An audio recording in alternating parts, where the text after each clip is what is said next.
Hello, welcome to My Life on Paper. I'm Brianna. I'm so glad you are here, and I'm playing along with Mix It Up Monday and the Paper Snob. This is our sketch we are working with. It's by Scrapping Harden, who is Christine, and I'm also playing with Off the Board with Pineapple Papers, and so it's Mood Board Monday, and this is what I chose, and so I am doing a fall layout. I believe the paper is from Echo Park. And I have some simple stories embellishments on the right there. I took two pieces of paper out of my stash and I took that one strip of the pattern paper and now I'm going to take my scalloped border. Christine used a notebook punch, which I actually went looking for and I couldn't find mine. So I know I've talked a little bit about it. I'm getting some new flooring put in. My scrap room in the basement is moving up into a bedroom. My daughter's moving into the bedroom and kind of having a she's in college and she's going to have a place to kind of spread out a little bit in the basement there. It's a finished basement. Anyway, while the flooring is being put in, everything is everywhere and I can't find anything. So, um it's going to be a bumpy ride for the next 2 weeks, but it is okay and I'm still getting things done. So I have my pattern paper and that pretty much follows the um, inspiration pin. I'm going to glue these pieces down and then I'm going to do some mixed media. I have some stencil butter that you can see up on the right top there. I have a couple different colors. Now what I did was I took my circle punch and I punched out a circle. Um, I tried two. One is further away from the side of the paper you can see. The first one was like way up in the corner, and I'm like, that's not going to work. So it was as far as it could go in. Um, anyway, it works just fine. So I'm going to use that because I want my stenciled area to be circular. So I'm going to use this stencil butter, and I like this color because it kind of matched the colors in the pattern the best. Well, not only that, but it matches the embellishments as well. It does really match the background page there, but you're still gonna be able to see it, so it all works out good. And I just grabbed this stencil because I wanted it kind of made me think of pumpkins, the way that's got the circles overlapping like that. So I will put it into three different spots. I've got my spatula out there, and I give a kind of a good layer um, on the stencil, and then I go back and like kind of scrape some off the top, but it still is rather textured, you can tell. You might not be able to tell it, but I was trying to not get these circles lined up, so they're a little bit off. In the sketch, it's much more off. Um, Mine not so much, but that's okay. Once I get the three circles down, I'm going to bring in some watercolor. And I got this really cool watercolor, and I think it was from Home Goods. Um, I went to a store and I can't, how terrible is it? I can't remember if I went to Home Goods or if I went to TJ Maxx. They were right next door to each other. So I yeah, I got it. I think the whole thing was for $5. You're gonna see me bring them out and I try a couple different colors, but I I'm really happy with how this turned out. And I gotta tell you, I was kind of inspired by Tara, the paper snob, who puts on Mix It Up Monday. She had done, I think it was for Stamp and Stencil Savvy, this gorgeous background where she put, I believe it was a watercolor over some stenciling. Mine is not going to be like hers because I've got that perfect circle. It was different. I didn't want to be kind of irregular and outside the lines and stuff, so I just worked within my stenciling there. I do have this raccoon. I was going to use that as a title. Hello Fall. I really like raccoons. Um, and then and I kind of well, I'm going to really trim it down. I didn't want it so big. And then I'm going to find a sticker tight. Why does sticker sound so? It's like a weird word. It is a weird word. Sticker. A sticker title that I like better, and it's kind of smaller and it kind of fits better there. So, but that'll be in a moment.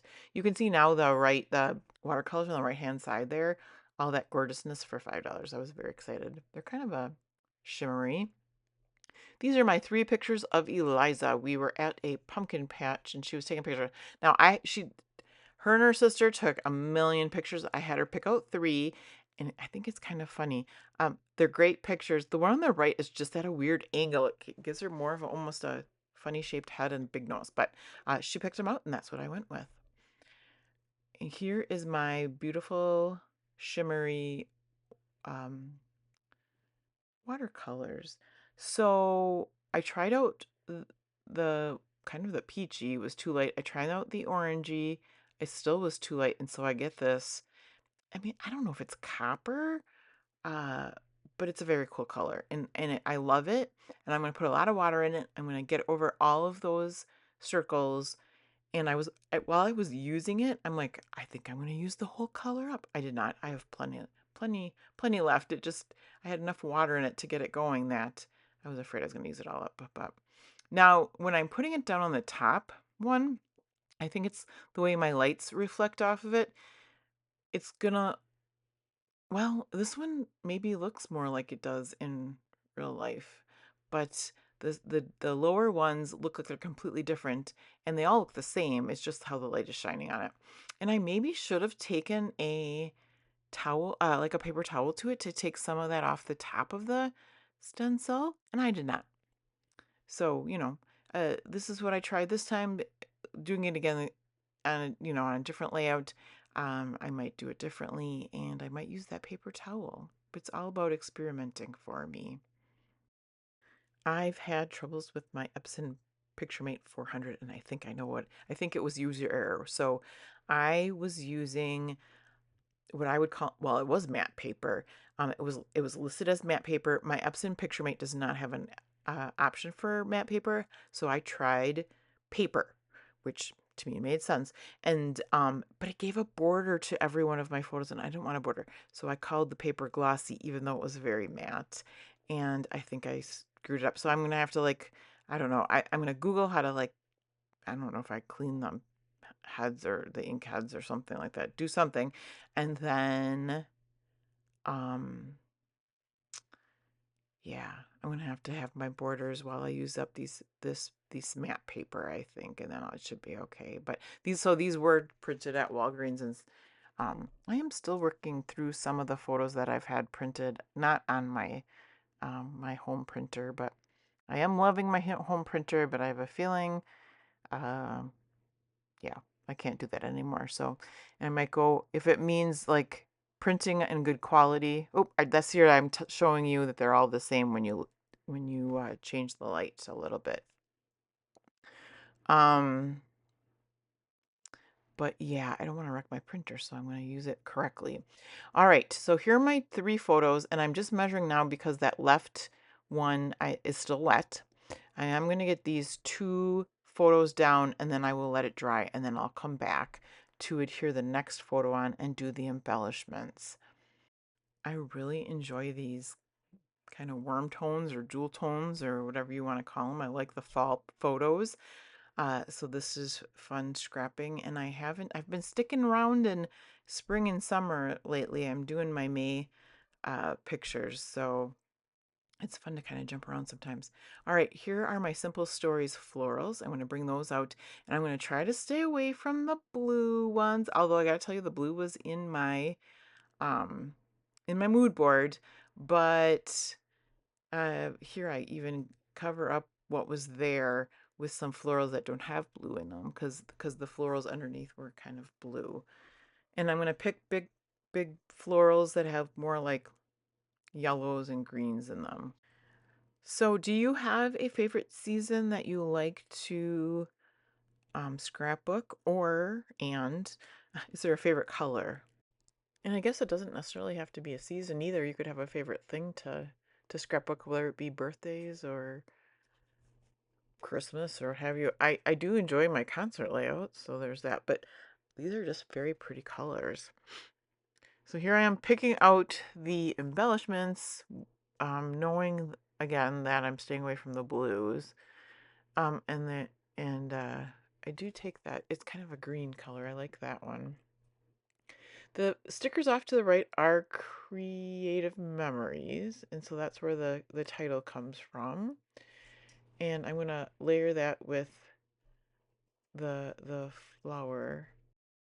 The sticker actually says autumn is my season, and then the journaling box on the bottom did come along with those simple stories, flower embellishments.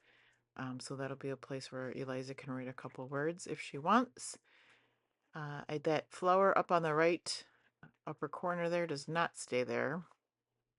I didn't want to cover up so much of the mixed media with my title, so I'm going to move it off to the left a little bit.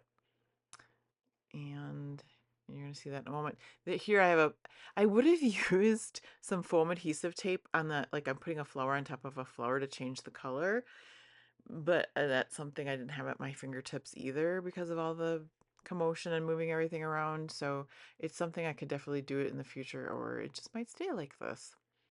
You won't see a video from me from a couple days. I'm out of town, but I should be back with another video in 3 or 4 days. And Iron Crafter is later this week. That's always fun to do. We're given something from our stash to use. So that will be fun. And then make sure you check out everybody below on the playlist for Off the Board with Pineapple Papers, as well as the playlist for Mixed Media Monday.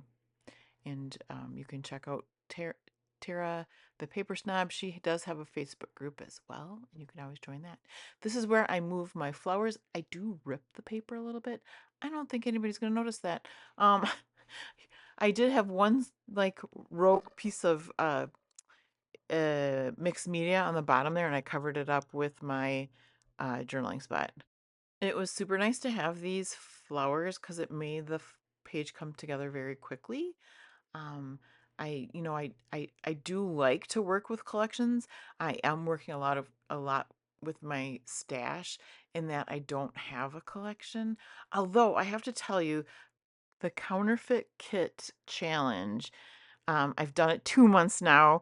Uh, is very fun because then you're putting a kit together with the stuff that you have from your stash. I definitely can link that below. If you don't see that below, please reach out to me and ask about it if you're interested. But it's something I want to participate more in the future. All right, so here I'm using antique linen distress spray, and I'm going to splatter that mainly over my clusters, and that is going to be the finishing touch for my layout.